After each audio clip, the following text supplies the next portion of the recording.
भालैले अन्डा काट्न लागेको अवस्था छ है गाडी साथीहरू गुणमा बस्दा भाले यस्तो चाहिँ ओहो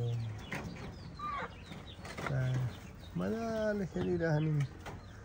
आफ्नो मस्त धुनमा कोही त्यसरी जोडी बसिरहेको छ beautiful couple of my local chicken so my god टक्क फुल्ले हैं ताले बारे